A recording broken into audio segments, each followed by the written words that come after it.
Сега, това първо, което виждам, има няколко въпроса, които са от вчера. Сега по отношение дали кавитация, дали криолиполиза.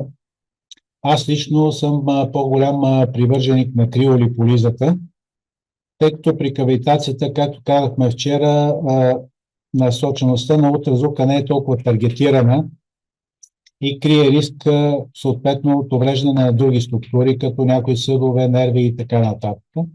Докато при криолиполизата нещата са доста по-таргетирани, но пък там съответно изключително важно е уменията на съответния професионалист и съответно качеството на апаратурата, която ползва и съответно какви подложки използва, за да се избегне, нали, изгаряне следствие на замръзване, то така образно да го кажем, тъй като и от двете технологии, нали, има доста хора, които са, така да кажем, пострадали.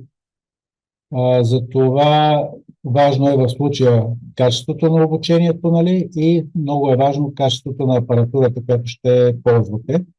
И обикновено случаите, примерно специално при криолиполиза, когато са правени, така, когато се получавало изгаряне вследствие на замръзването, всъщност какво се случва? Най-често пациентът е оставен в една стая, той почнал да има някаква.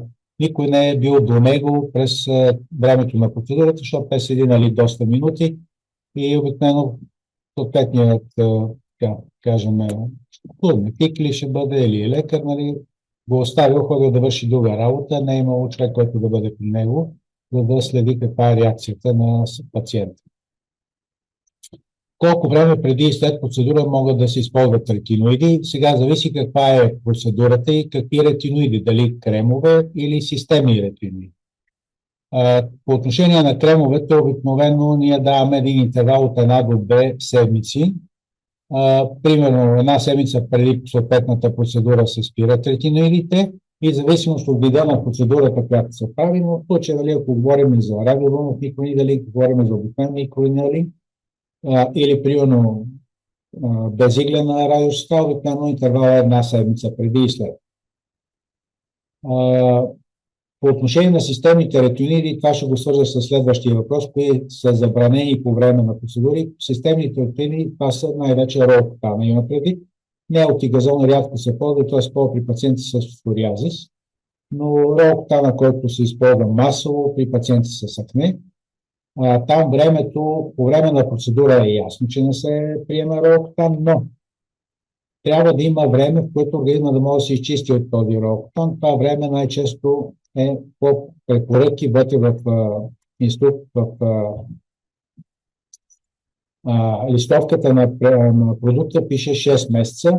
Сега моите наблюдения, сега съм правил опити при различни пациенти, обикновено 3 месеца е достатъчно да се изчисти така горе-долу кожата и да няма някакви нежелани ефекти, но по принцип по протокол са 6 месеца интервал. Сега други такива лекарства, всичко зависи, нали, какво безбройно много лекарства има, но това, което във вашата практика много често би се случвало, е когато имате, примерно, пациенти, да речем с акне, които приемат тетрациклинови антибиотици, нали, през устата, тъй като те са фотосенсибилизатори, качеството към слънцето. Примерно през този период, нали, не трябва да се правят някакви светлини терапии, най-общо казано. Или, примерно, да правите пилинг, нали, пък той пациента да не се пази след това от излагане на слънце. Нали, тези неща трябва да се съблюдават, но най-често като противопоказание ще бъде нали, ролоктана, която ще се сблъскате най-често с него. Сега на следващия въпрос, дали с 4-та степен може да работите радиочестотни микроинелинг, аз това лично не мога да го отговоря, нали, по-скоро Яна човека, който би могъл да каже с каква е точно регулацията. Друго, което ми казаха, че е имало въпрос по отношение на лупус еритематозус, който е в ремисия, дали могат да се правят различни процедури. По принцип, лупус еритематозус е състояние, което не е ясна етиологията, знае се, че е автоимунно. И тъй като ние не знаем каква е причината, а всъщност организма образува антитела срещу всички свои структури, която е система лупус еритематозус, Не знаейки каква е теорията, не знаем как ще прогресира във времето, така че един лупус има ремисия, колко дълго ще продължи, никой не знае, но след време следва отново обостряне. Така че е желателно през този период, нали, да не поемате риска, когато пациентът е в ремисия, да не сте вие причината да го отключите този рецидив. Така че е препоръчително такива пациенти да избягват всякакви травматични процедури, включително и лазерни терапии. Сега, примерно в моята практика, нали, много пъти пациентите имат така нареченото информирано съгласие. При такива пациенти сме правили филари, ботулинов токсин, но с тяхното изрично съгласие, като им е обяснено, че това нещо би могло евентуално да провокира рецидив или някакво обостряне на заболяването. Слава на Бога, нали, не сме имали някакви нежелани реакции. Нали, но пациентите са писали са изрично, собственоръчно, че са съгласни да им се извърши процедурата, въпреки това, което му обяснил лекара или съответно примовия, че може да има рискове. Горе-долу е това. Ако има някакви други въпроси,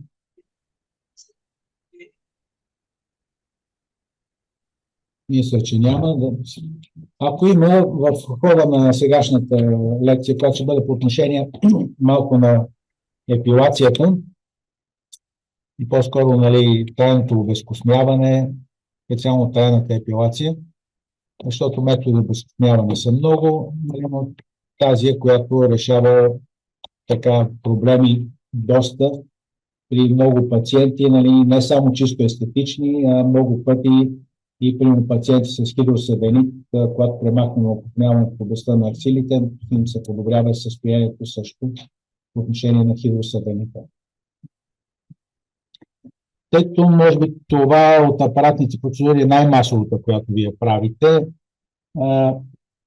хубаво, аз ще ви се опитам да ви обясня, нали, основните принципи на самата технология, на идеята, какво трябва, нали, да съблюдавате.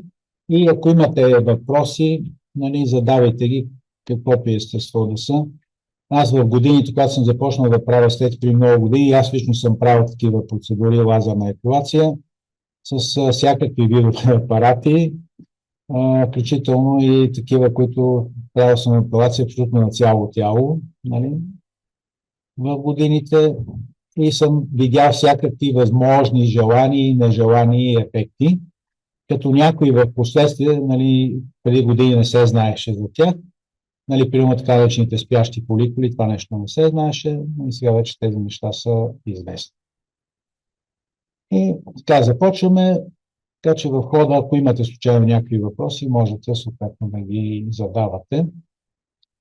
Така, какво представлява лазера? Всъщност това е една светлина, която е усилена чрез стимулирано излъчване на радиацията, т.е. усилена светлина. И лазер е този акроним от Light Amplification by Stimulated Emission of Radiation. Всъщност това представлява лазера. Една усилена светлина. Това, което е много важно, че всъщност това са едни вълни, които са от фотони. И тези вълни имат различни дължини. Когато има малка дължина на вълната, имаме и с по-голяма дължина на вълната.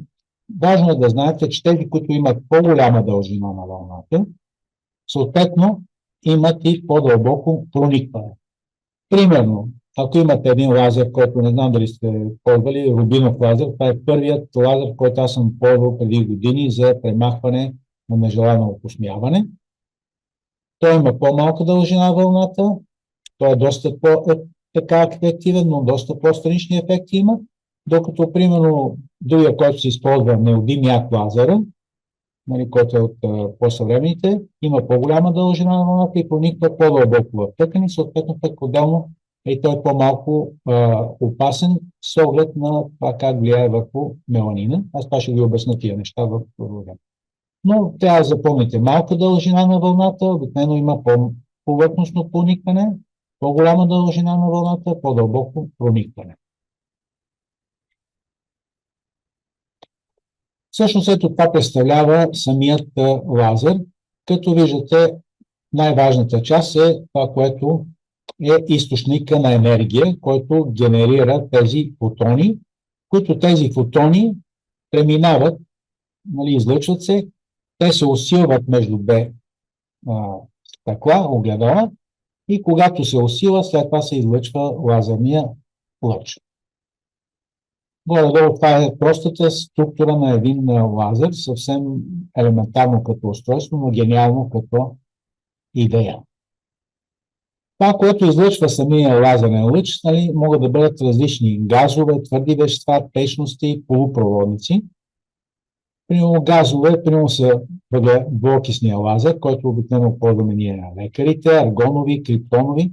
От твърдите вещества, нали, това, което ви казах, аз съм работил преди време с рубинов лазер, последствие работихме с александритни лазери и по-съвременните, това са неодим як лазер и ербиум як лазер, това са по-съвременни лазери. И най-добрите са тези, които ги комбинират най-често няколко лазери по едно и също време да работят, за да имате по-ефективно обезкосмяване.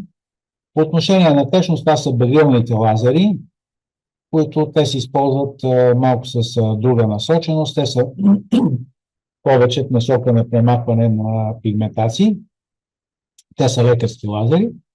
И полупроводниците, и може би най-масово използваните в съвремето, е така наречените диодни лазери, които в зависимост от диода могат да излъчват такава дължина на вълна, която да съответства на различните видове лазери. Дали ще е на александритен, дали ще е на ендиак, нали, може да бъдат така настроени, че да работят като различни видове лазери. Съответно, при тях плюс е, че имат по-малко консумативи, т.е. и много е по-евтина поддръжката и съответно са доста с дълъг живот, да кажа, лазер, защото купуването на един качествен лазер, за съжаление, е доста скъпа инвестиция. Има и много евтини лазери, които по-скоро ще имате проблеми, отколкото ползи от тях.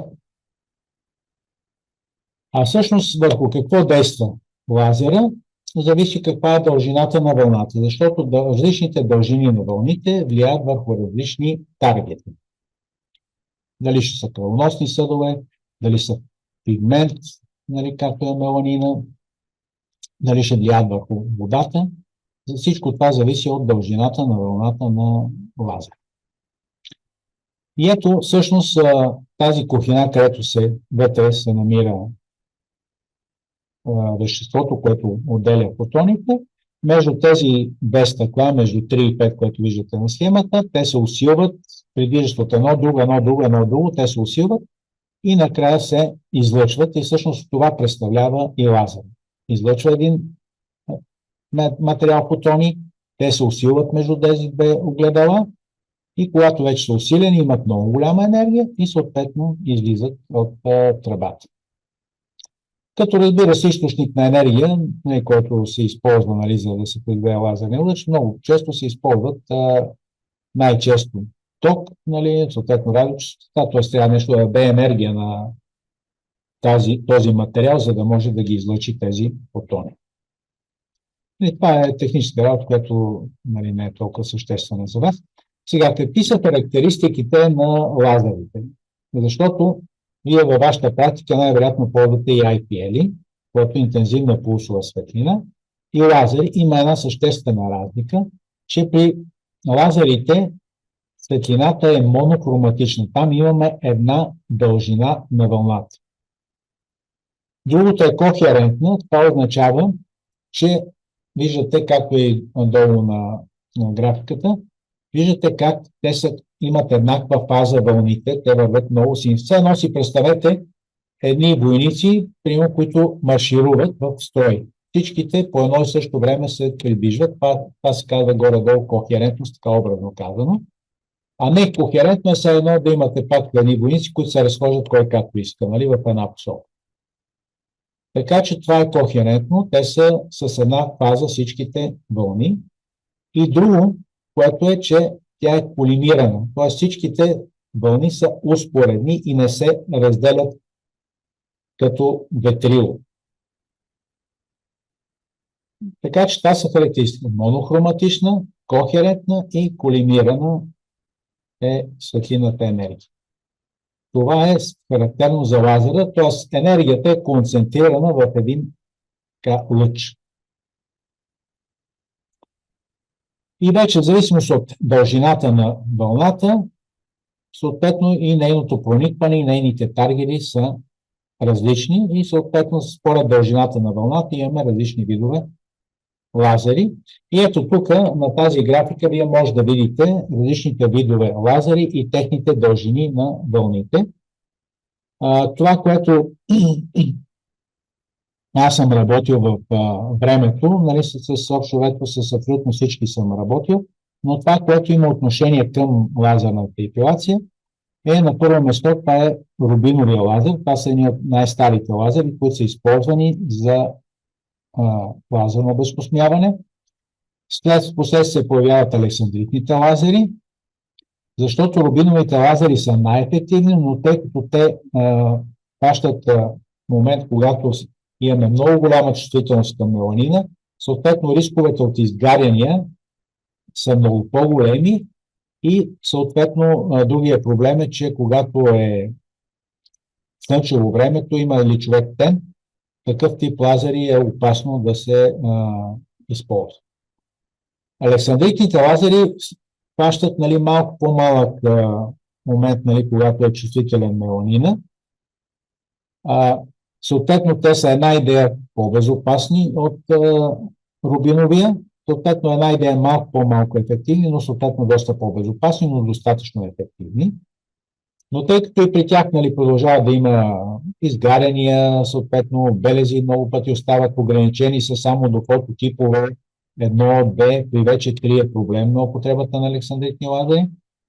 Също така през лятото не е окей не е добре да се ползва, тъй като много така хора вече имат тен, който тен е проблем за александритните лазери и затова се появява следващата генерация лазери, вече диодните и тези, които са базирани на неодим як лазерите, за да се повлияват по-ефективно структурите, но съответно и по-безопасно. Така че това са лазерите, които се използват, нали, в годините за обезкостмяване. Вече другите видове лазери имат съвсем други индикации.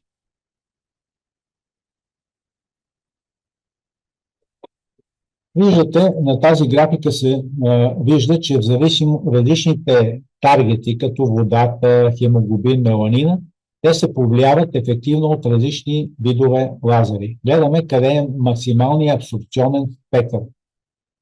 И сами виждате, че когато, примерно тук 810, това съответства на диодния лазер, като правим една прак, виждаме къде точно действа диодния лазер. А 1064, виждате, че той има по-малко въздействие върху меланина, но той има добро въздействие върху хемоглобина и върху водата. Това е важно по-нататък да знаете защо се правят тези комбинации от лазери за по-ефективно премахване на желаното окисляване. Ето тук е същата графика, която вече показва 755 е александритния лазер, 810 е диодния лазер и 1064 е неодим як лазер. Това са така съвременните три вида лазери, които се използват за премахване на нежелано окисляване, като могат да работят всеки самостоятелно, а най-модерните апарати ги комбинират в една глава, в една ръководка, по едно и също време работят и трите вида лазери, което е най-ефективно въздействие за трайно премахване на окисляване. Така че най-добрите са тези, които комбинират трите дължини на вълните в една ръкохватка. Имаме много по-комплексно действие. Това ни позволява, когато имаме комплексно действие, да използваме непрекалено големи енергии, за да бъдем по-безопасни. Какви параметри са важни, когато работите с лазера? Едно важно, това е дължината на вълната. Тя има отношение към това какъв е таргета, който ще атакувате, за да повлияете съответните структури. Второто нещо е много важно, продължителността на импулс. Когато имате една енергия, тя може да се отдели за много кратко време, но може да се отдели много по-бавно. Когато се отдели много по-бавно, тогава имаме по-голяма безопасност А когато се отдели пък по-бързо, имаме много висок пик на мощността, което е добре като ефект, но съответно крие рискове от нежелани ефекти. Другото, което е големината на полето, върху което действа лазерния лъч и каква енергия, каква е плътността на енергията в самият лазерен лъч или така наречения флуенс, който съответства на плътност на енергия. Лазерните параметри също така зависят и от средата, но виждате това, което казахме в началото. По-голямата дължина на вълната прониква, примерно, когато имате по-голяма дължина на вълната на лазера, имате по-голямо проникване. Виждате, че неодим як лазера, който има по-голяма дължина на вълната, той прониква доста по-дълбоко, примерно от александритния лазер или още по-дълбоко също така от диодния лазер и от рубинови лазер. Когато обаче ползвате една комбинация от три вида лазери, вие може да ползвате да стигнете до различни дълбочини. Тъй като, не знам дали виждате, но тук има един космено-масен фоликул и виждате колко е дълбока корена на косъма. И някой път, нали, за да повлияеме и храненето на косъма, нас ни трябва и неодим як лазер, който намали храненето на самия космено-масен фоликул, но самата пулпа, тя е доста папилата, тя е доста дълбоко. И тогава ви трябва примерно неодим як лазер. Иначе другите лазери използват само загряване на стъклото и то колкото може да увреди, нали, и самия булбус. По тази причина една такава комбинация с различна проникаемост на лазерите и различен таргет е най-доброто като опция за обезкостняване. Най-ефективно и най-безопасно. Така, това, което казахме продължителността на импулса, обикновено, когато по-бавно се отделя енергията, тогава при по-бавното отделяне на енергията е много по-безопасно, защото много по-плавно се затоплят съответните таргети. Сега, другите видове лазери имаме така наречените непрекъснати вълни, пулсови вълни. Това в случая, нали, не само за информация, нали, не е толкова важно специално за лазерната епилация, но трябва да знаете, както беше и при радиовълните, и тук имаме лазери с непрекъсната вълна и лазери, които имат пулсова вълна. Големината на полето. Това е изключително важно, за да знаете каква е проникваемостта. Когато имаме по-голямо поле, но съответно имаме и достатъчно енергия, много по-бързо покриваме дадена зона, когато правиме лазерна епилация.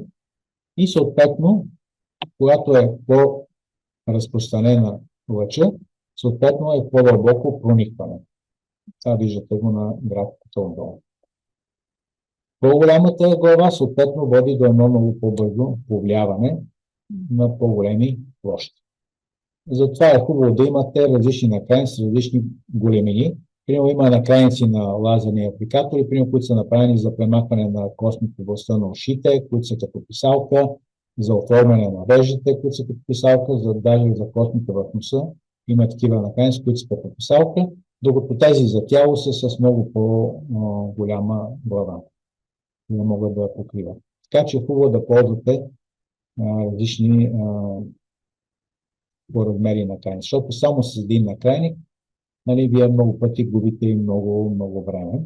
Сами виждате, че при цените на на лазерните епилации доста са паднали надолу и съответно вие трябва да бъдете конкурентни, трябва да имате възможност да работите много бързо, в същото време безопасно и ефективно.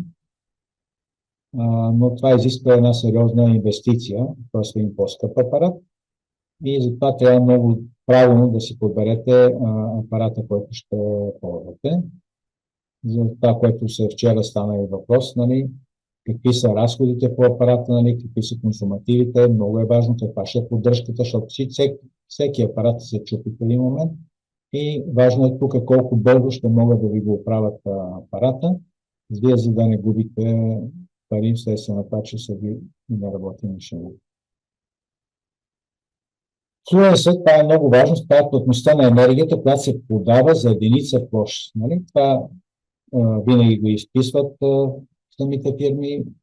Тя се измерва в джаули на квадратен сантиметър. Т.е. каква енергия се подава съответно на квадратен сантиметър. Това е изключително важно.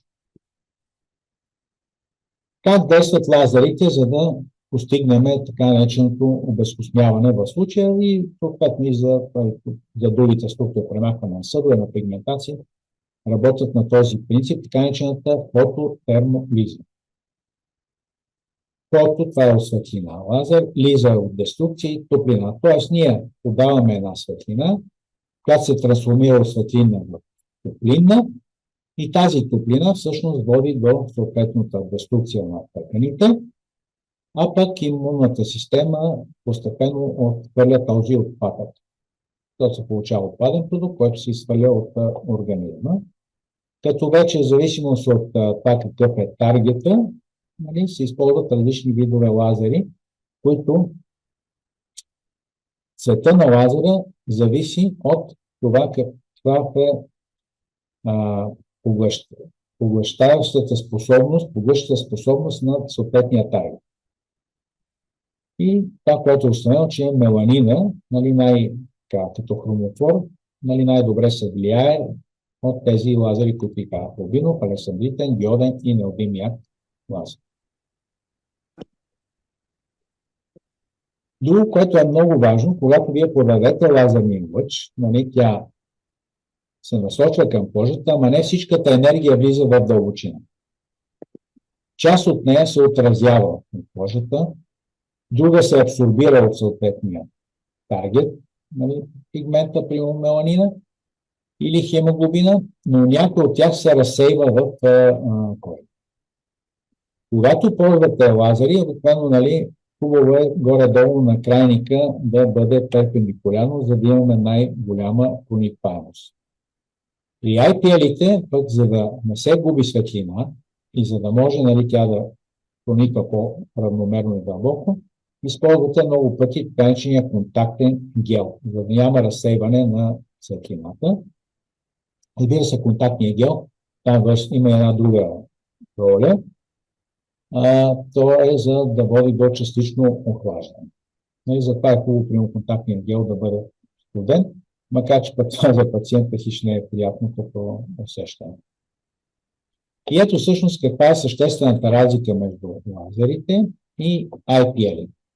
Това, което виждате е изобразено, кохерентност, каква е успоредността на вълните, докато при IPL-ите светлината е некохерентна, тя е разпръсната. Другото, лазерите са монохроматични, те имат само една дължина на вълната, докато при IPL-ите имаме широк спектър от светлина. И сега там при IPL-ите се ползват пък едни така наречените филтри, които от този широк спектър да пропуснат само необходимите светлина. Така че те излъчват широк спектър, но има филтри, които подбират и пропускат само нужната светлина. И другото, което е, че лазерната светлинен лъч е колимиран. Виждате как са светлините вълни са доста плътно прилепени в една посока и те са равни. Виждате, няма разсейване на светлина. Докато при IPL-ите тя се разсейва по посока се едно като ветрило или като светлината на фенера. Това са принципните разлики между IPL-ите и лазерите. Значи лазерното лъчение е кохерентно, монохроматично и светлината е колимирана.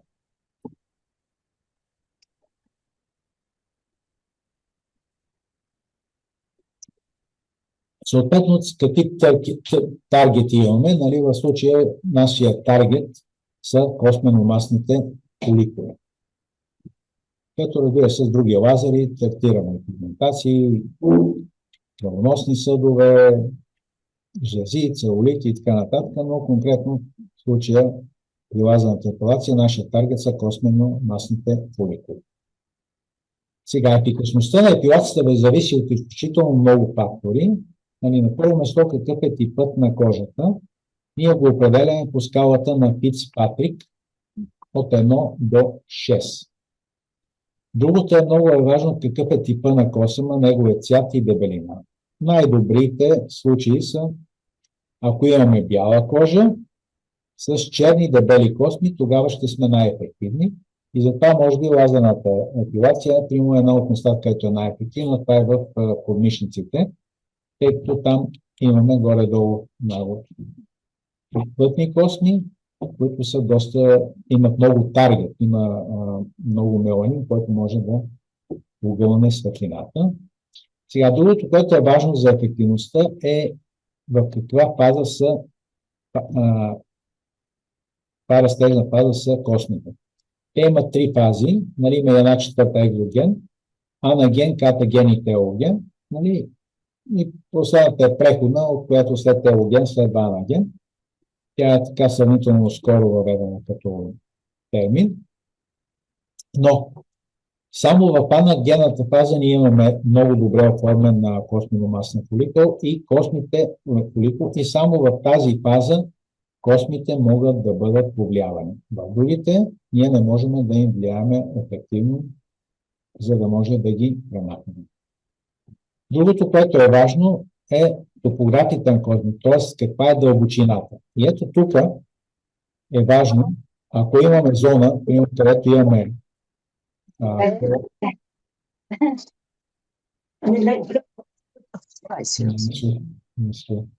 ако имаме зона, където космите са по-дълбоки, примерно в интимната област, там ако ползваме само единичен лазер, примерно само александритен лазер, ние първо имаме много пигментирана кожа, имаме болка, но също космите са и доста дълбоки и на нас не трябва, нали, една такава комбинация с неодимия лазер, за да можем да влезем в дълбочина и да бъдем по-безопасни, за да не получи изгаряне пациента и съответно да бъде болката по-малка. Сега етническата принадлежност, тя вече определя плътността на космите, цвети на кожата. Това също има значение. Пола също, той поради хормоналните промени. Съответно, има отношение, тъй като при мъжете по-голям процент от космите са терминални, каквито ние ефективно можем да третираме, докато при велос космите ефектът е много слаб, тъй като липсва сърцевината медула. Възрастта има значение. Много пъти има пациенти, които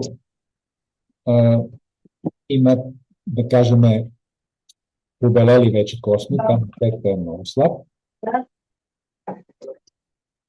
Другото, което е примерно при деца. Някой път има родители, които водят деца, нали, които са примерно на 13-14 годишна възраст, но вече имат такива терминални косми и дали е окей, нали, добра идея да се прави трайно премахване на окосняването. Така, моят съвет, нали, в тази възраст не е добра идея. До нови срещи, всичко добро. Не е добра идея в тази възраст, тъй като тогава не са завършили хормоналните промени. Все още и ефекта от обезкосняването не е много сигурно дали ще бъде добър в дългосрочен план.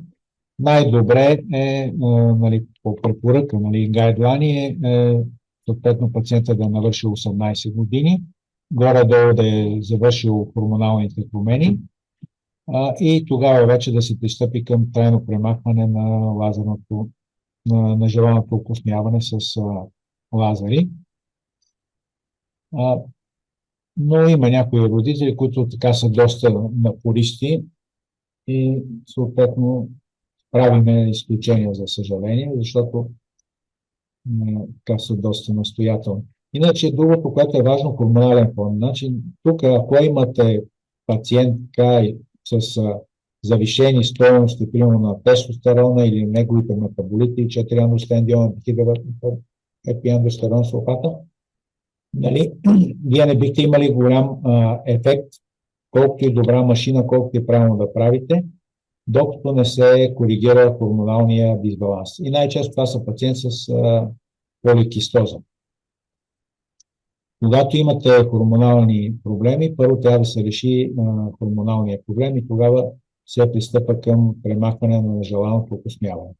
Защото иначе, ако правите, докато е с дорешени стойности на хормоните, ефектът ще е почти нулев, нали, може да има някакъв, но ще е много минимален. Общо взето, така, в моите наблюдения, действат ли хормоните, нищо не може да помогне в такъв случай. Така че има ли хормонални проблеми, първо ендокринолог решава хормоналните проблеми и тогава вече пристъпвате към решаване на проблема с нежеланото окосмяване. Сега, това е класификацията на кожата по Фицпатрик.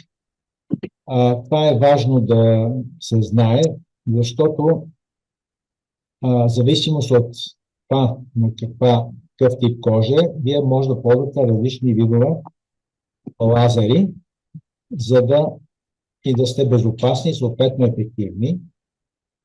Обикновено при по-тъмните кожи, 4 и 5 фототип, там александритните лазери не са добра идея. Там обикновено е добре да се ползват диодни или съответно ендиак лазери, докато александритни са добри при първи и втори фототип, при трети вече съществува проблем. Сега хубавото е, че българите сме предимно втори, трети фототип. Сега имаме една част от населението, дето отива към четвърти фототип, но знам при вас как, но в нашата практика вече имаме и доста пациенти, които са мигранти или от чужбина, които вече отиват към четвърти и пети фототип. Така че това е важно да се определи какъв е фототипа на пациента, преди да изберете лазера или главата на апарата, с която ще правите премахване на желаното окосмяване. Много е важно тук да имате възможност за избор. Дали ще е александритна, дали ще е диодна глава, дали ще бъде комбинирана. Това е хубаво да имате апарати, които могат да работят с различните. Сега, ако имате възможност, може да купите няколко отделни лазера, но с оглед на доста ниските напоследък цени на лазерната и фотоепилация, по-добре е някакъв комбиниран лазер, качествен да се избере, за да имате по-широк набор от механици. Това са фазите на растеж на косъма. Това, което казахме, е, че ние имаме възможност да повлияваме само космите в първата фаза. Това е анагенната фаза. Сега това, което го виждате, е един доста дълъг период от време, от 2 до 6 години. Другите фази са доста по-кратки, обаче, за съжаление, процента на космите в тази растежна фаза не е толкова голям, колкото ни се иска. Анагенната фаза. Така, кои са трите биологични таргета, които ние атакуваме, за да може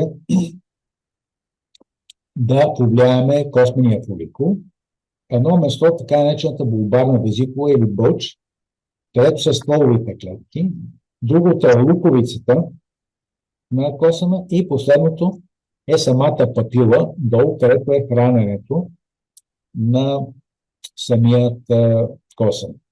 Обикновено там повлияването на самата папила в дълбочина най-ефективно се повлиява, когато имаме необим лазер или такава дължина вълната в накайника. Докато другите структури, булбарната везикула или луковицата, те се повлияват чрез поглъщане на светлината от пигмента на косъма и предаване на енергията до луковицата, загряване, като загряването се стига до около 50 градуса, което е достатъчно, за да ги унищожи като структури. Но самата папила, по този начин, с загряване на косъма, тя се повлиява доста по-слабо. И затова хубаво е, когато може да ги комбинира. Ето виждате косъма преди, повлияваме и крайната цел, всъщност, която е да се постигне това унищожаване на самата булбарна везикулка, на папилата и съответно и на самия корен на косъма. Сега, ето това, което е много важно, тази таблица е много важна. Виждате какъв процент от космите във всяко време са в анагенна фаза. Виждате, че този процент не е много висок. Нали? Примерно порядъка на 10 до 20 до 30% от космите са в анагенна фаза. С изключая, разбира се, скалпа, нали, и брадата, но това са зони, които така хората, нали, много каза скалпа, нали, много рядко някой иска някакво обезкостяване и то обикновено се прави само за да се увеличи челото. Когато имат по-ниско чело, те правят лазерно обезкостяване на скалпа, за да намалят, за да увеличат челото, да дигнат малко линията на скалпа. Другото, което е горната устна, там е доста по-голям броя на анагенните косми. Брадата при мъжете се прави най-често да се оформи леко брадата. Нали? Но при жени рядко, обикновено те, ако имат хормонални проблеми, има, нали, окосмяване в зоната на брадата и там както трябва първо да се реши проблема с хормоналните проблеми. Но другите, виждате, обикновено са 20, 30, 10, 15% са анагенни косми. Това какво означава? Че вие, нали, тъй като имате 3 фази, вие теоретично, ако примерно имате 20% в анагенна фаза, вие на вас ви трябва минимум 5, може би 6 процедури, като брой процедури, за да минат всичките косми да се извъртат през анагенна фаза, за да може да ги повлияете. Но тъй като, нали, няма процедура, която правейки 100% да е ефективна, това е невъзможно. Природата, нали, няма такава, особено пък в медицината 100% няма. Това означава, че минималният брой процедури би бил 5-6, но някой път, нали, могат да се наложат, нали, 7-8 и дори някой път повече, нали, 7-8, 9-10, нали, да се наложи да се направи. Сега, но има в моята практика пациенти, които са правили, едната беше с шампионка с 36 процедури за фотоепилация, докато разбере, че всъщност там, дето е работила, е бил така ниско качествен, да кажем, лазера. Водила се единствено от ниската цена, но накрая като сметнахме сумарно, не изглежда доста по-скъпо, отколкото ако беше писано место с качествен лазер. Нали? Така че най-много, ако нормално е, нали, да се правят, нали, между 8, максимум 12% е тавана и вече има ли проблем там, значи има някакъв или хормонален проблем, или проблеми с самия апарат. Сега, когато се прави апилация, никога на 100% не могат да се махнат космите. Тук там остават такива единични косми. Не може на 100% да премахнем винаги нежеланото окосняване, може да има единични косми. И нещо, което е важно, когато работите, това, което казахме за така наречените спящи фоликули. Тоест има фоликули, които не са активни, но ако ги третирате с лазер, с недостатъчно висока енергия, която да може да унищожи фоликула, може да ги реактивира и всъщност след процедура такава пациентът вместо, примерно, ако има, да кажем, образно 100 косъма на квадратен сантиметър, след процедурата да има 120 косъма на квадратен сантиметър. Т.е. да се увеличили. Това се дължи на факта, че са събудени спящите фоликули. Най-често това се случва, ако се използва, примерно, хора по-тъмни кожи, използвате александритен лазер, който обаче е доста по-болезнен. Пациента казва, не болиме, вие намалявате енергията, тя обаче не е достатъчно да повлияе фоликула, но пък е достатъчно да ги реактивира. И затова, когато имате такава болезненост, просто трябва да смените типа на лазера, защото някои хора имат непоносимост специално към топлинната енергия, излъчвана от лазери, това, което го казахме и вчера. Едни пациенти не понасят лазери, други пък не понасят, да речем, топлината от радиовълните. Много е такъв интересен момента. Просто всеки има много така индивидуална чувствителност. Другото, което виждате, е дълбочината на фоликула и на някои места, примерно, дълбочината на фоликула е по-голяма и съответно тогава ви трябва да имате и накрайници, които имат по-голяма проникаемост. Тоест да влизат по-дълбоко. Това, което казваме, по-голяма дължина на вълна, съответно по-голяма проникаемост. Така че тези неща са важни, за да, знаейки съответната зона, горе-долу да може да се ориентирате какъв накрай. Няма как с един лазер да направите всички зони ефективни. На някои места ще имате успех, на други не. Затова трябва да бъдете мултифункционални, да имате възможност да реагирате в конкретния случай. Сега, друго, което има, и то е доста така съвременно, едното е, класиката е един импулс, висока енергия и въздействието върху съответния таргет, в случая космения фоликул. Това нещо обаче свързано с по-голяма болка, по-голям риск от странични ефекти и съответно обикновено тънките светли косми малко по-трудно се повлияват и имаме по-неравномерно покритие. И другото, което е модерното в момента, така наречената Super Hair Removal или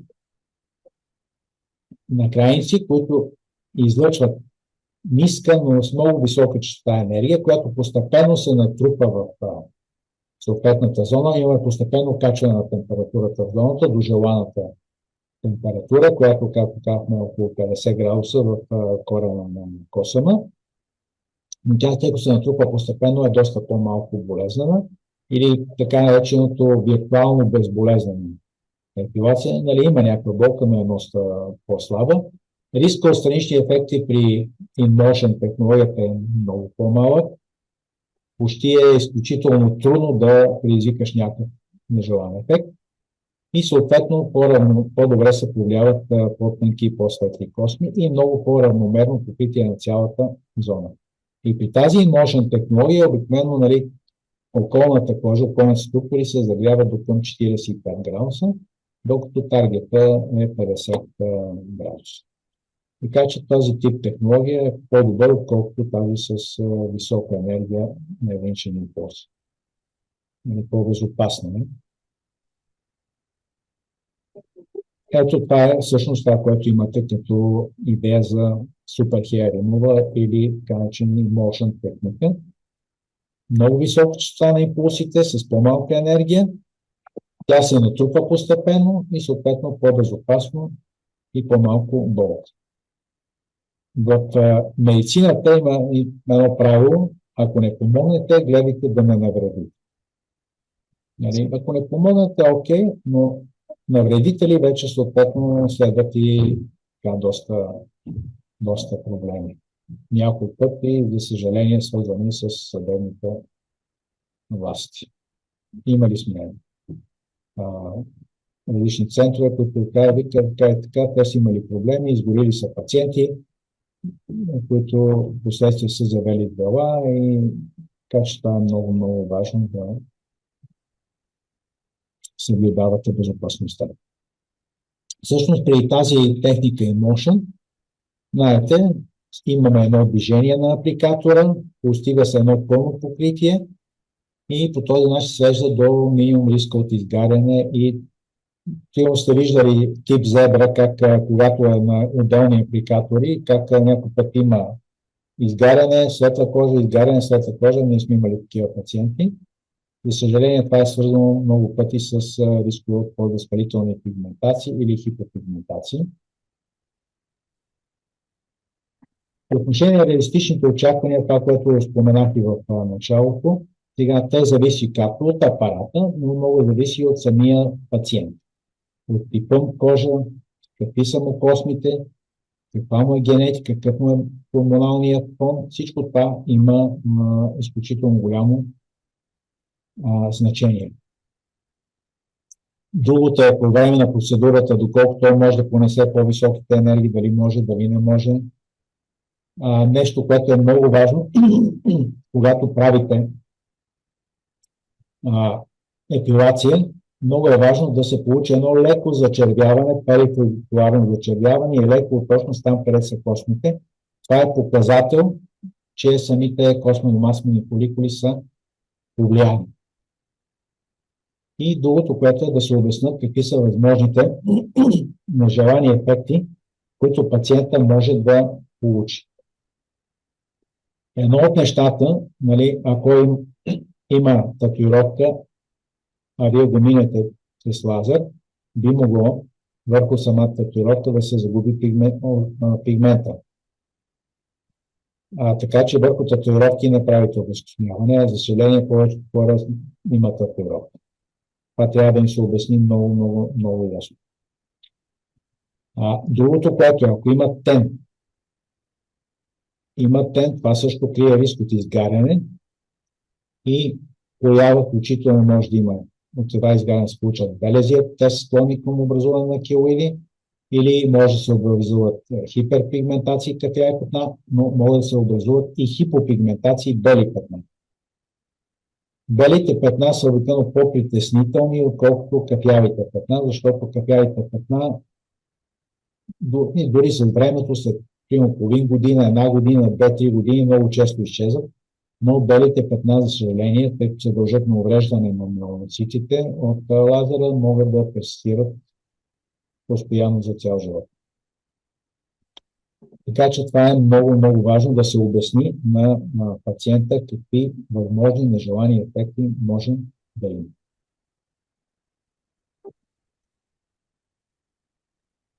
По отношение на консултацията, вие трябва да го разпитвате напълно. Ето тук е момента да разпитвате, примерно, дали приема някакви медикаменти. Примерно, дали приема медикаменти, които повишават чувствителността към светлината. Примерно, тетрациклини, ако е с акне.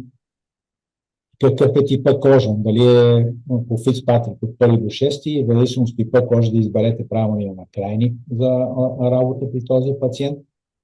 Какви са му очакванията? Много е важно тук да му обясните, че не може да се гарантира на 100% да няма костни. Тук може да има някои костни фоликули. Съответно, какви са противопоказанията, какви са усложненията, които ги казахме, какви са възможните странични реакции, каква е грижата преди и след процедурата, това е много важно. Когато идва пациента за премахване на нежелано посмяване, хубаво да няма тен и да не е ползвал различни пилинг продукции, които да са намалили дебелината на кожата. Да му обясни колко процедури ще трябват. Не може да му се обясняват чудеса от една до 2 процедури, 3 и всичко ще бъде наред. Това означава лъжа. Даже преди време имаше една такава тенденция, за да се привлекат пациенти и ми се обясняваха как след една, 2 или 3 процедури, даже някой казаха до 2 процедури ще ги загубиш костната, което разбира се не е истина. И тези центрове, които залагаха на такава лъжлива, да кажем, информация и лъжат на пациентите, те вече не съществуват. За пазара ги изхвърля. Пазара залъжа тези, които работят качествено и отговорно към пациентите. Какви са противопоказанията? Ясно, ако има някаква инфекция, не е желателно да се работи и съответно рак на кожата е ясно, че не е добре. Сега, по отношение на невросите, невросите е изключително важно нещо. Дали са диспластични или каквито да е невроси, тъй като те имат много пигмент, тогава вие трябва тези структури да ги заобикалят или да ги с бял молив да ги покриете, за да не се привлича светлината от лазера, светлинната енергия на лазера да не се привлича от пигмента в невроса. Татуировки трябва да се избягват, защото съм имал пациенти, които са ходили на местата, татуировката им се е загубил пигмента, съответно получил се някакъв път толкова силно изгаряне, че на това место останало беле. Съответно, нали, като кожни състояния си има преди тук лупус еритематозус, нали, както стана въпрос, който е чувствителен към светлината и не само към ултравиолетовите лъчи, изобщо към светлината, така че лупус еритематозус е хубаво да се избягва, тия пациенти да ги избягвате. Открити рани и разранявания на кожата, това е ясно.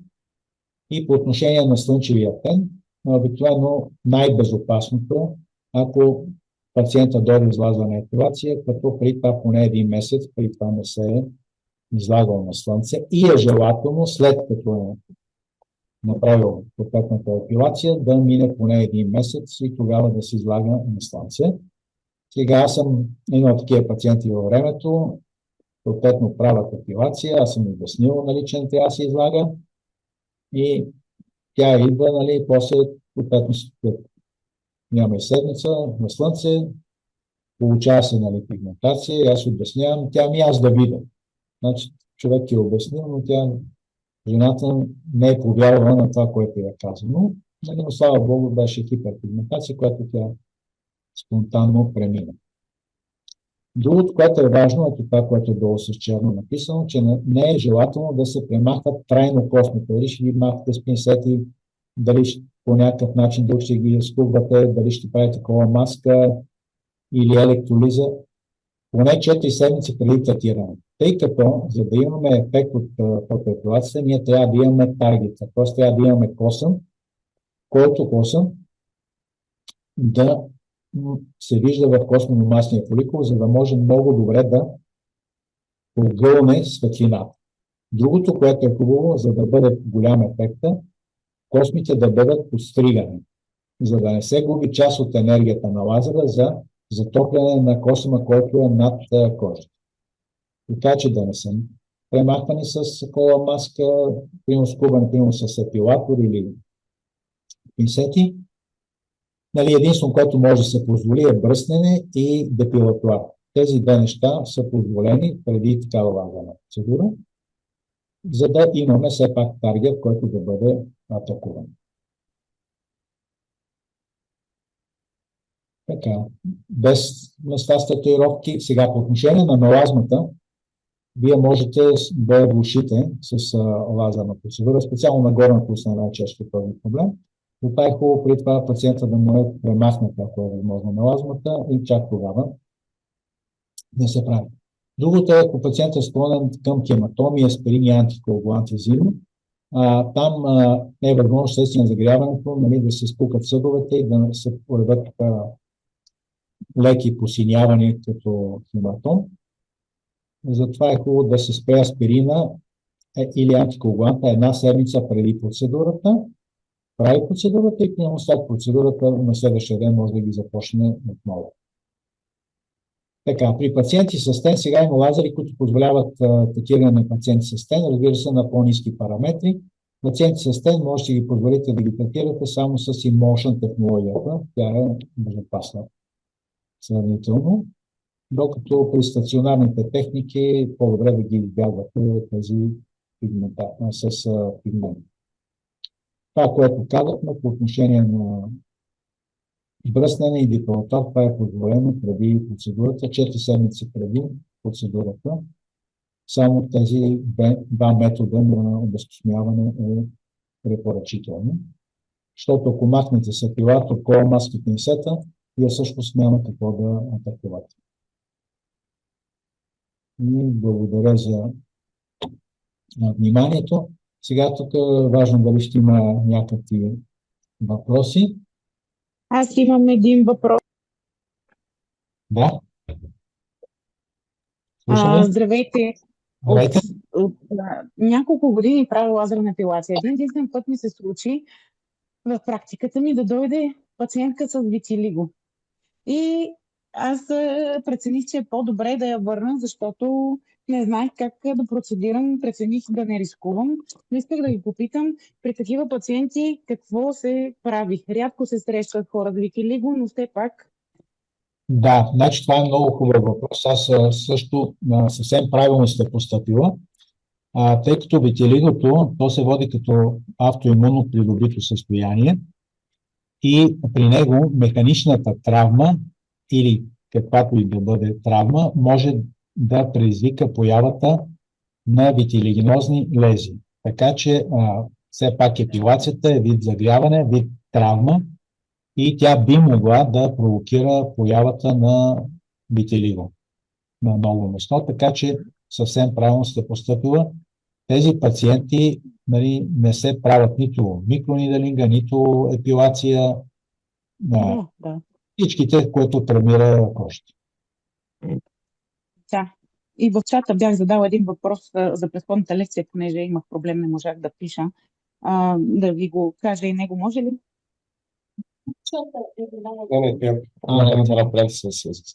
Да видим в чата. Да, тук е. Аз поставям това въпрос. Така.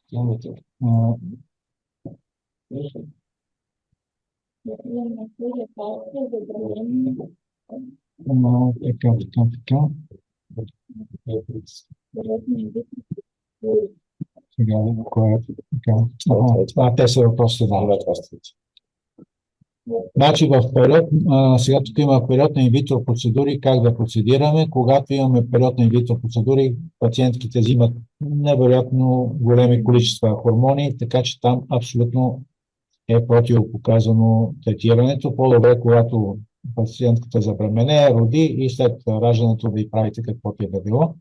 Защото вие дори да сте постигнали преди това някакъв резултат следствие на високите хормонални нива, които се постигат по време на тези процедури, дори може да се загуби ефекта. Така, грешно ли, ако с кожата се цитира първо с микрониден на сулфус нано накрай, за да се направи подготовка и след това да се нанесе продукти и се облачи отново на продукти. Така, при микронидалинга може спокойно да се направят, няма никакъв проблем, да се направят първо отворите, слагате продукта и отгоре да го минете втори път, няма никакъв проблем, това е добра идея и така се прави по принцип. Много ви благодаря. Да, благодаря ви. Това беше моят въпрос, втори. Има един въпрос. Значи, motion техниката, това, което е бързо движение на накрайника, който отделя с много голяма честота ниска енергия, която постепенно загрява. Тоест, загряването на тъканите е постепенно се повдига температурата, за да постигнем желаната температура. Така че по тази причина тя е много има време организма да се адаптира към топлината, защото, нали, това, което казахме в корена кост, ми трябва поне 50 градуса, но това постигане на 50 градуса изведнъж е доста болезнено, докато постепенно подигане на температурата организма се адаптира и е много по-поносимо и затова се води като виртуално безболезнена. Разбира се, не е напълно безболезнена, но виртуално безболезнена процедура и е по-безопасна и става и за по-тъмни фототипове. И това е, доколкото виждам тук зададени въпроси в чата. Мога ли да попитам и аз два въпроса? Да, разбира се. Едното е как е създадена самата технология с различните дължини на вълните, за да може да бъде безопасна за различните фототипове и да не уврежда или да не води до изгаряне. Значи технологията, която е сега тези, които апарати имат различните видове, те имат различни накрайници, които могат да бъдат примерно само александрит, само диод, могат да бъдат само ендиак. И работят едновременно, т.е. Това е единия вариант. Другия вариант е, когато трите технологии са в един накрайник, нали, те имат и тази опция един накрайник да работят по едно и също време. И тогава вие ще се съобразите с най-агресивния накрайник в случая, който е александритния. И ако пациента не е подходящ за александритен накрайник, вие няма да ползвате тази комбинирана технология, ще ползвате другите отделните, само диодния или само NDR. А тази тройната комбинация се ползва при пациенти, при които е възможно да се третира с александритен накрайник, но при монотерапията с александритен накрайник не е довела до успешно повлияване и тогава вече отивате към тройната комбинация. Разбрах, благодаря.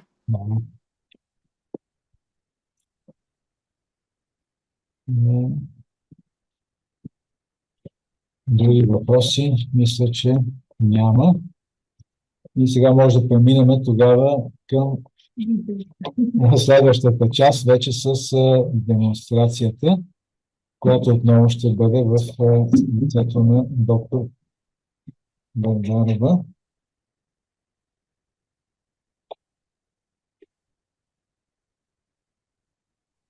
Така само да заредим. Кой да дадеш? А да ви попитам още нещо, извинявайте. Казахте за криолиполиза в началото на лекцията, че има различни мембрани. Какво имахте предвид? Кое е най-добре да се ползва? Разбрах, че според зависи машината, но да, по-напоени ли които са или в смисъл не знам какво имахте предвид? Нали, едните са обикновените мембрани, но има два типа мембрани, които се слагат под основната мембрана, защото някой път при вакуума част от мембраната може да се събере в накрайника и да имаме контакт на метала с кожата. Затова има така наречени, слага се една мембрана, отгоре тази мембраната основната и чак тогава накрайника. Сега при различните фирми, ние понеже работим с Цимер, нали, там не помня как беше, нали, заглавието на самата мембрана, но те са направени двойни мембрани за по-голяма безопасност. Защото има такива случаи, където са даже ги бяха и съдили за такова изгаряне.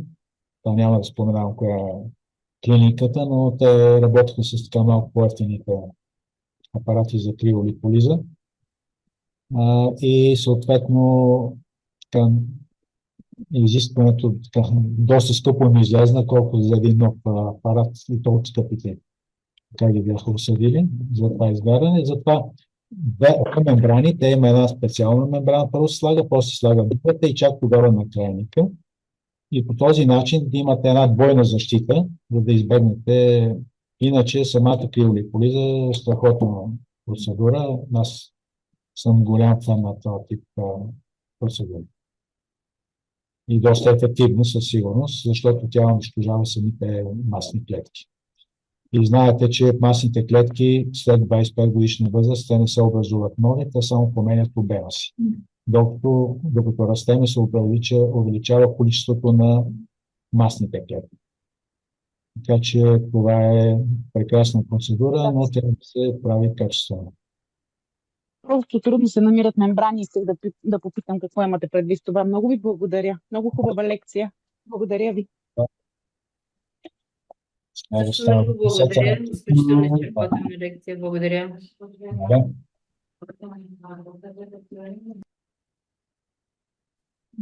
Здравейте. Сега да пуснем и видеото. Доктора се спря на всички основни неща, така че ако искате да кажем все пак за консултацията с пациента, при първоначалното посещение на пациента, първо определяме начина на обезкостмяване на пациента до момента.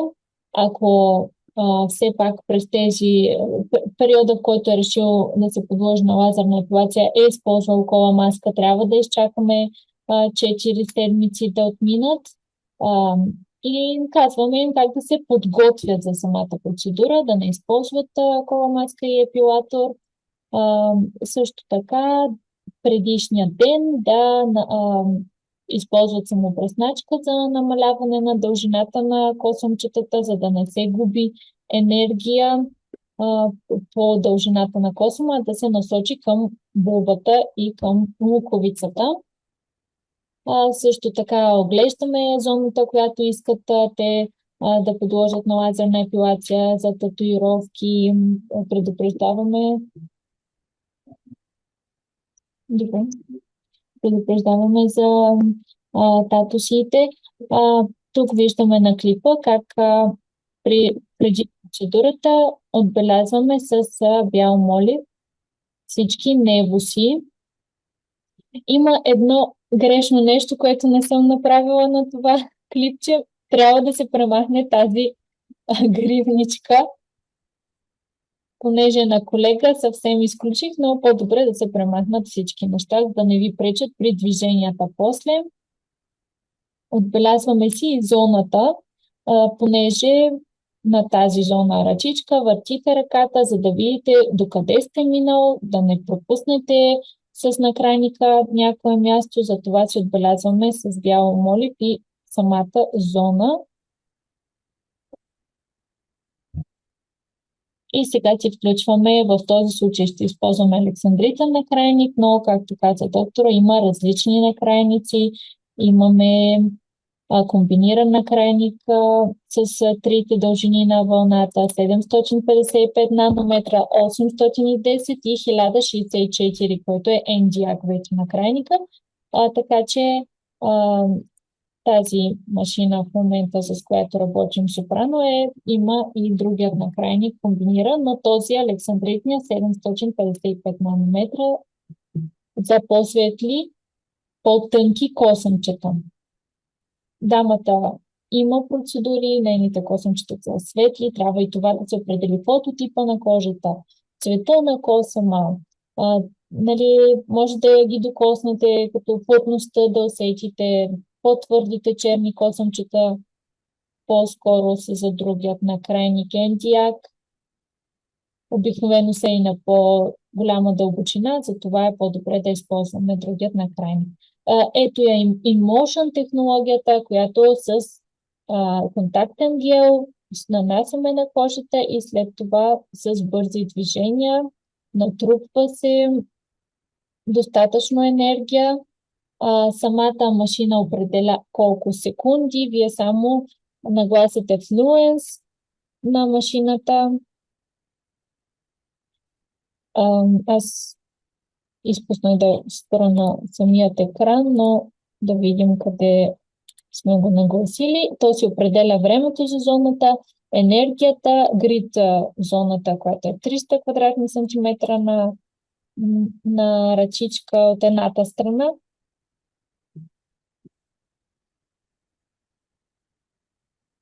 И това е движението на... Много е бърза процедурата, изключително отколкото друга александритна епилация с точицата, ако се сещате, тя е по-бавна тази процедура, отнема много повече време. А тук за няколко секунди, ето това е начина с въртенето на ръката във вас. Вие контролирате и ръката на пациента. Това е много по-удобно така. Премахваме контактния гел и сега ще ви покажа и следващото предимство на тази машина е, че може да използвате и ACHR Stack, Super Hair Removal Stack, технология, която е статична. Не се движи на крайника, а е на стакове. Използваме я за горна устна, между веждите, оформяне при мъжете, на брада, бакенбарди, уши, нос, има специален накрайник за ушите, нос. Но в този случай ще използваме за длънта, пръстите.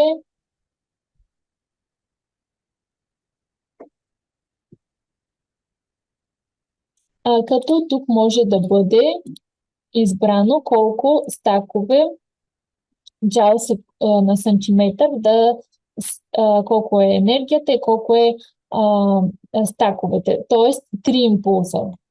Сега ще видите и под светлинката, която ще... Той има и звуков сигнал, но клипчето е без звук. Но светлинката като 3 импулса се виждат при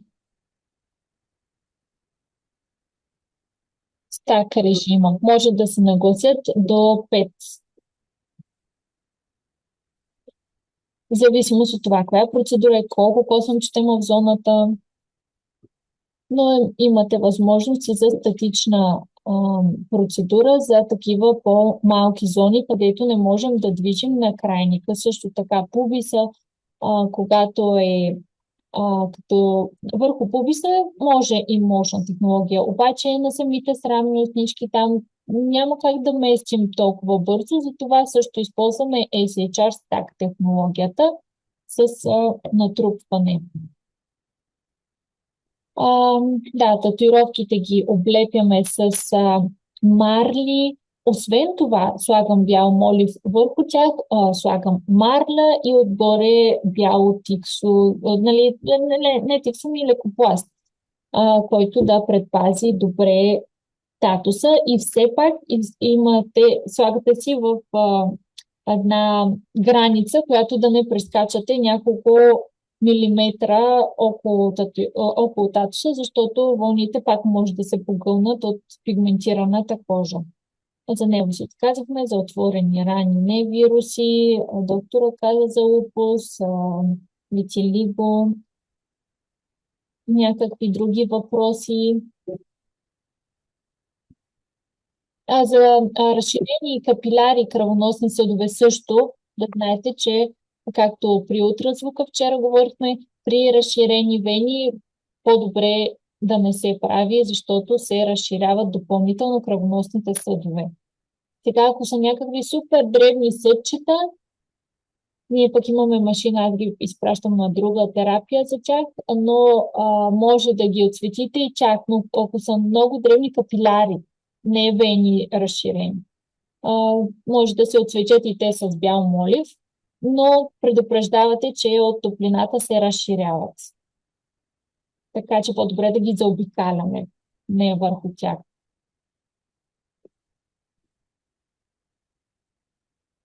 Някакви други въпроси по отношение на апаратите, дължините на вълните, говорихме. Много е важно да имате различна дължина на вълната, за да може да осигурите, защото при всеки пациент първо са по-плътни косъмчетата, но след няколко процедури се изтъняват и стават по-светли, така че трябва да имате пък и такава дължина на вълната, която да лови тънките светли косъмчета, като александритна. Аз имам въпрос. Да. Мога ли да го задам?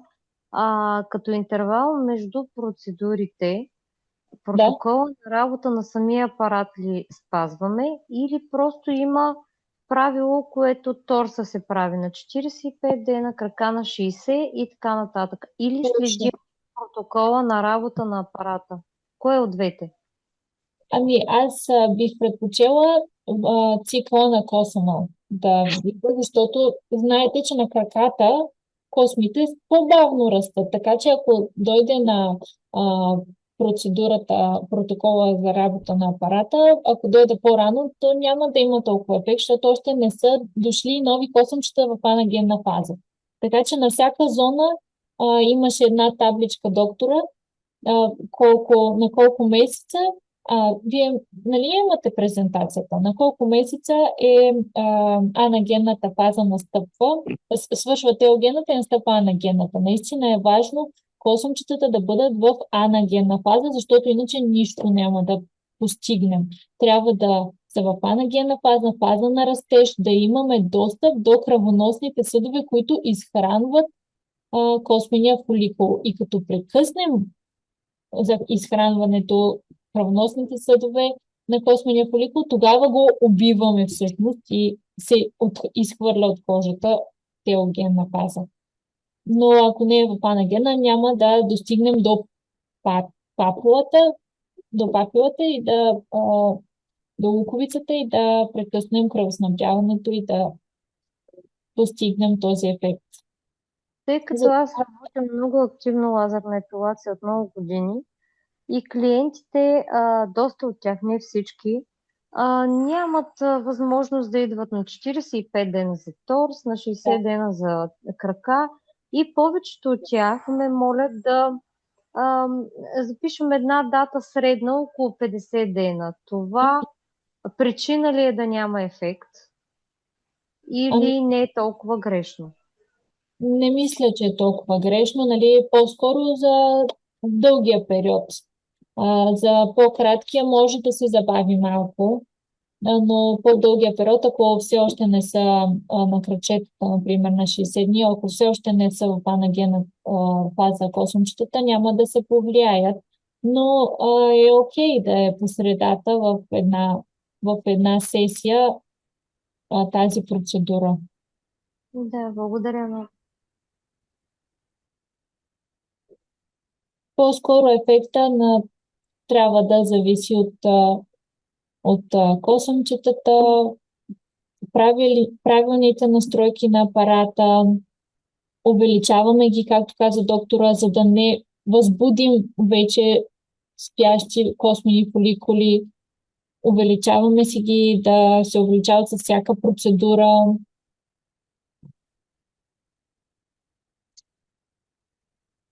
И протокола на апарата пак си спазваме. Там са безопасни настройките, вече по ваша преценка може леко да ги завишите. Ако нещо. Но обикновено протокола си е. Добре, някакви други въпроси? Аз имам един въпрос. Да, В практиката ми се е случвало да дойде един господин, в смисъл веднъж дойде един човек, който имаше доста мънички пигментни петна, следствие, предполагам, на слънчево изгаряне. Знаете, не се мажат редовно хората, да. за съжаление, се не чуват. Как процедирате, когато има множество пигментни петна? Мънички, слънчеви пигментни петна, примерно на зона гръб, рамене. Как Аз процедирате с такава ситуация, ако малко клиента си настоява? играя, обаче си ги покривам с бял молив. И му казвам, че Да, и аз така. да, с бял молив ги покривам, просто за да не приемат, за да не се влушат, защото те ще погълнат там, където е по-тъмно петното, ще погълне повече енергия, да. И хем губим от резултата, че енергията отива на грешното място, не отива в косъма, хем губим от резултата, хем влушаваме слънчевите петънца.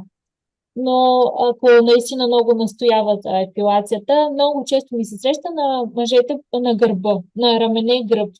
Там най-често виждам такива слънчеви петънца. Но ако настоява за епилация, ги покриваме с бял молив и Да, благодаря ви. да. Добре. Ако имате някакви въпроси за самата машина, то зависи много, много има на пазара различни машини, различни. Извинявайте, само да се включа и аз с един въпрос. Да, Дали ви се случва, когато работите зона лице да. и всъщност напредате в процедурите, увеличавате естествено параметрите, да охлаждате преди това с, примерно, пачове зоната? Не съм охлаждала преди това. Ако охладим зоната преди това, сега има и такива лазерни апаратури, които имат като александритна лазерна епилация, има си с студен въздух. Да, ние с такава работим, но принципно така решихме, тъй като ако в периода на процедурите увеличаваме параметрите, пък рискът изгаряне. Да. Много внимаваме за това, особено няма да Охлаждате ли обещаваме. зоната? Не. Не, ако апаратурата има към нея такава охладителна система, може да се използва, защото тя така е конструирана самата машина, че знаят инженерите колко температура може да достигне машината, за това е позволено охлаждане към нея. Но към тази лазерна епилация, специално към този апарат, не използваме охладителни системи. Аз говоря за допълнително охлаждане, в смисъл за такива студени, които са в камери. Не слагаме, защото така забавяме достигането на температурата. Искам да кажа, че то си е изчислено в апарата до колко секунди може да се достигне до температурата, в която да убие космената булба. И ако охладим, апарата не е подготвен зоната да е охладена. Само контактният гел е при този вид машина. Но ако машината е конструирана така, че да има охлаждаща система, може да се използва. Но пачове не слагаме предварително. А пък, както казахте вие, за лице е много, много специфично, особено през лятото. И мен ме е страх да не направя някакво изгаряне. Просто за лице винаги слънцезащита обяснявате 10 пъти на пациента, защото кожата е много склонна към пигментации на лицето, е постоянно изложена на слънце. Особено при бременност стават пигментации винаги, след бременност много е Те са и хормонални, не само на слънчево, само заради слънцето. Така че да, на лицето е много специфично, но не слагаме охлаждане, защото забавяме ефекта на проникване на лазера, на затоплянето на... То трябва да стане фототермолиза е термина, който трябва да се получи и да убие косъмчето. Да загреем на определени градуси космения фоликул. Благодаря.